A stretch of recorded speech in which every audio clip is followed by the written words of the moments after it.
Hello everyone, and welcome to the second installment of my presentation. Thank you so much for bearing with me as I've had some technological challenges, and I'm sorry the video is broken.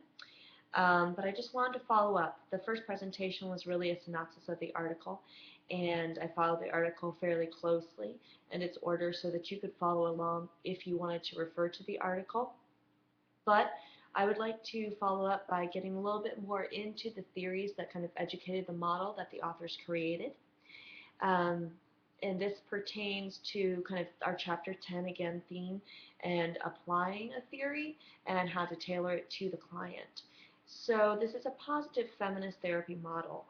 They take from empowerment feminist therapy, which for this Chinese American woman client, it is about understanding the stresses that are on her and sort of kind of getting out of the intrapsychic locus of control into an external one and understanding that environment.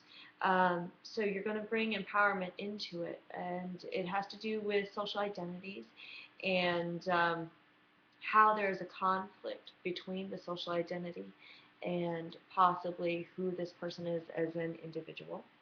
And you kind of want to increase that client's awareness of that and through that empower her. Not necessarily say that that social identity is a bad identity to have, but so that perhaps you can kind of bifurcate her view so that she can kind of understand herself as an individual and also a social being.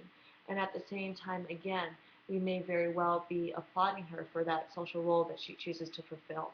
Because again, even though you're going through this counseling model, we don't necessarily counsel that client toward divorce. She herself may elect to stay in the marriage because culturally that is appropriate for her and it's the best choice that she can make for her health and stability.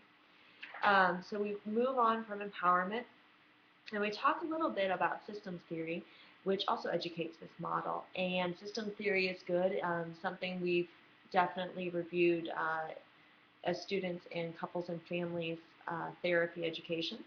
And systems theory sort of educates feminist theory because it looks at all the different influences and how an individual doesn't exist simply as a rock or an island, but actually is part of an interacting web of events and people and roles and cultural norms. And in some ways, it sort of mitigates the feminist standpoint that is championing the individual so much, but just reminds us to kind of look at the system and how it acts upon this client as opposed to simply pushing toward an individual standpoint. Because again, you're respecting the culture and the framework within which she exists. So we consider the phases, and again, the phase one of where am I and how am I doing. Phase two, how did I get here, where we draw into social considerations. Phase three, where do I want to go? So it's kind of the active choice phase and what she can do and what she would like to do. And the how am I feeling regarding her decision from phase three. And then how I get there, which is phase five and the action-oriented phase. Um, I briefly covered some of the techniques from feminist therapy, such as the gender role analysis, power analysis, social location analysis. Also reframing something which basically is avoiding self-blame, but redirecting energies towards solving the problems, and as opposed to internalizing and using guilt and shame kind of to undermine the self, kind of looking at the fact that there are societal and political forces acting upon the client. And that we can actually kind of value her choices that she may make that are somewhat self-sacrificial or a choice to be a caretaker and see that as a point of strength for her. And if that's the choice that she makes because it's in tune with her culture, we respect that. So we are somewhat adjusting the feminist standpoint or the feminist philosophy to, again, work with our client and work in a way that is appropriate for her, which really is what being a multicultural counselor is about.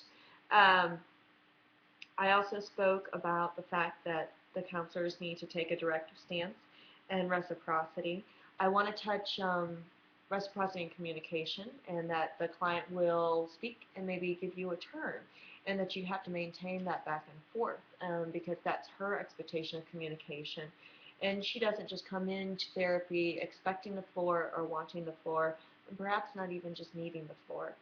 I also briefly want to touch on support groups because the authors recommend that support groups in this situation be somewhat specific to that client, and I think it's a really wise recommendation because, again, we're dealing with a client who divorces not simply from her husband, but also from that family into which she was brought, which is the family of her in-laws, her husband's family of origin.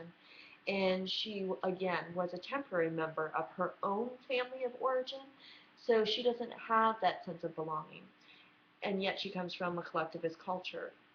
So something like a support group that can kind of balance that imbalance that a divorce would create, or even just this conflict itself would create, is a really excellent tool for kind of ongoing therapy, maybe once you're past that individual therapy stage or in tandem with that therapy for her. I also said that I appreciate the article as a teaching tool because it reviewed the case scenario and considered a kind of a modern Chinese woman, but still influenced by this traditional Chinese culture. And again, the fictionalized character which the authors created is a reasonable character and a character to which they apply their model.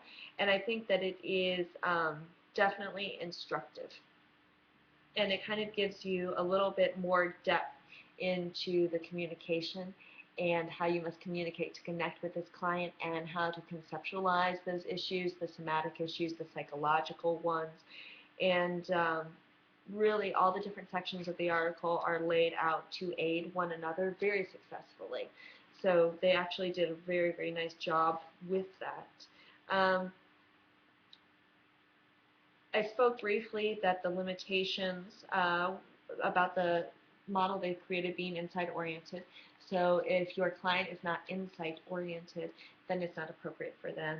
And that the future direction was sort of generic.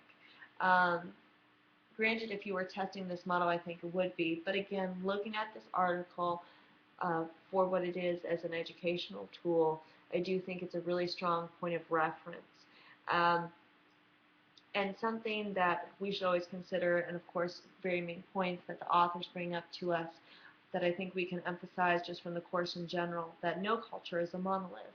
So you will never look to a Chinese or Chinese American woman and assume that she is very much enmeshed in this traditional culture and the historical background of her culture, and also that you have to really assess that level of acculturation.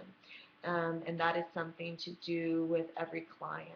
And it is worth taking the time to understand where that client is coming from, because at that point, you will then be able to communicate effectively with that client, build an alliance with that client, and you need to adjust your communication in order to work with that client, because ultimately what we're seeking is that they get the greatest benefit that they can from therapy. And if we cannot tailor ourselves, understand them, and connect with them, then they cannot get all that they could out of the therapy and their interactions with you as a therapist.